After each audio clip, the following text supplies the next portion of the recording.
I've been making my dream game for about a year now. It's a mix between Stardew Valley and Avatar The Last Airbender. So far I've added a bunch of things, from mining with earthbending to combat enhanced by firebending. There's obviously so much more that I've added, but before we dive into that, we need to go back to where it all started. Okay, not that far back. Alright, seeing the contrast of this and where we are now is honestly so cool.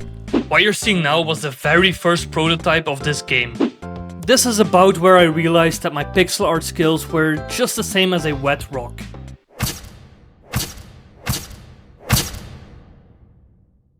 Now I could have gone on YouTube or Udemy and learned some basic pixel art, but I genuinely don't have a single artistic bone in my body, so I decided to go against that. I needed to find a pixel artist, and that's where I found Kenmi. And with his help, the game quickly grew. As you can probably tell, I was still doing some of the pixel art myself. Some abilities and the characters were made by yours truly.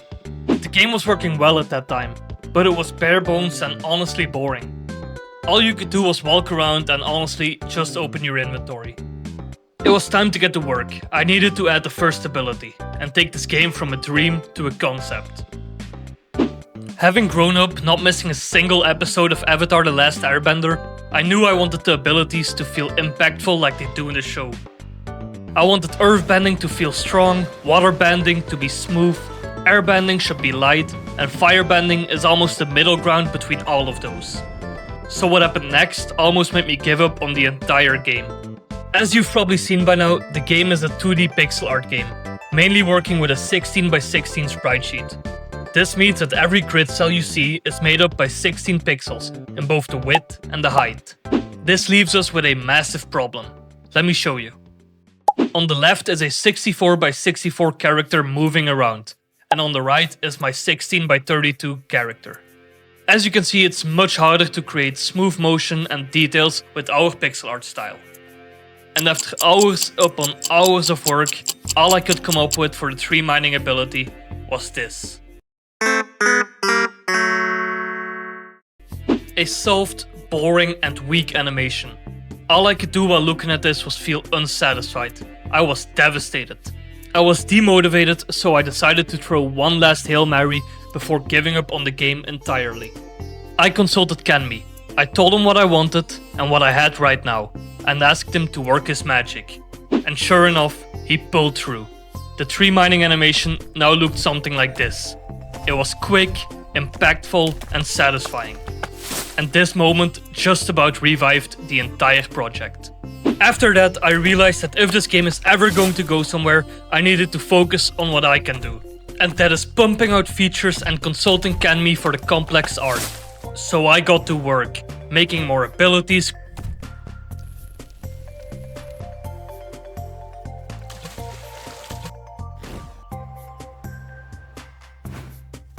creating a farm loop where you can plant, water and harvest, adding a store to sell goods and buy seeds, and some other essentials. And suddenly the game was looking and feeling like it could just work. Seeing it all come to life after being nearly defeated was an amazing feeling. But then, he happened. I knew I needed some outside feedback, so I had some friends playtest the game. And boy, they did not hold back.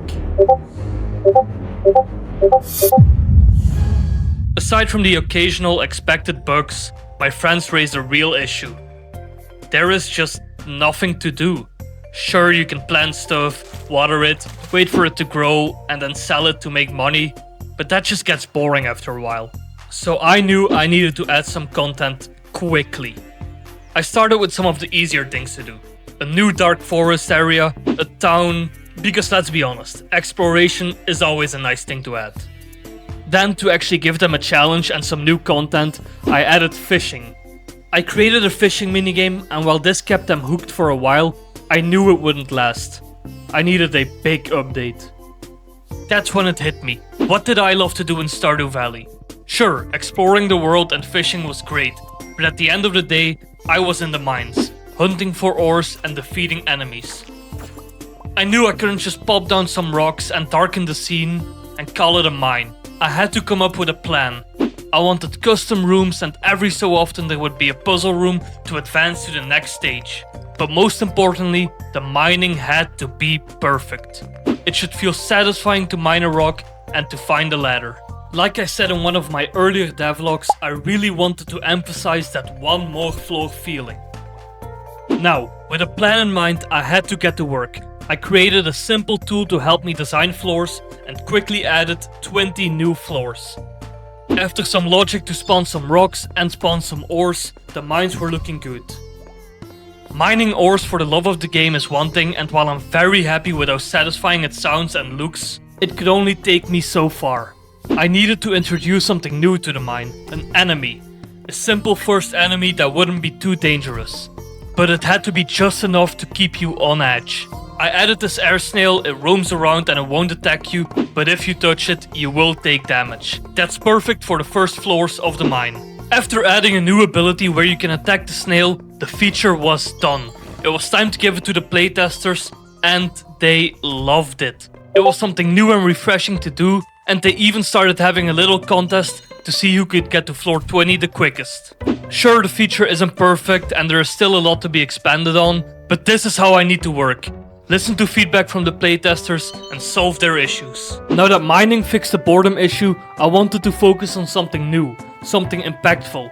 Getting materials like ores and rocks from the mines is fun, and it's necessary for progress, but I wanted to add something that was completely optional, but at the same time, something that a lot of players loved to do. You see, at the beginning of the game, you obviously start with an overgrown farm. There are weeds, trees, grass and debris everywhere. This is great, but I wanted the farm to grow with you. You should be able to shape your own personality into your farm, which is why I added farm decorations. Currently, I just have the simple stuff. A campfire, some fences, some benches, etc. But I plan on adding a lot more. Of course, I'm brushing over a bunch of stuff that I've added, placing farm buildings, beehives, and the weather system, just to name a few. But looking back on this past year, I can say that I'm very happy with how far the game has come and grown. It was with ups and downs, but I've learned so much in this past year. I know you might be wondering, what's next? And I can confidently tell you that I have so much planned. And I know this next chapter will be better, grander, and more focused on content. Let me bring you in on the plan. As I said, I'll be focusing on adding content. You can expect a story to be added, NPCs to be wandering around, a romance system to go along with those NPCs, farm animals will be a part of the game, and so will pets.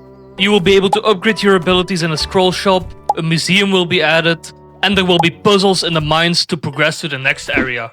And honestly, that's just the tip of the iceberg.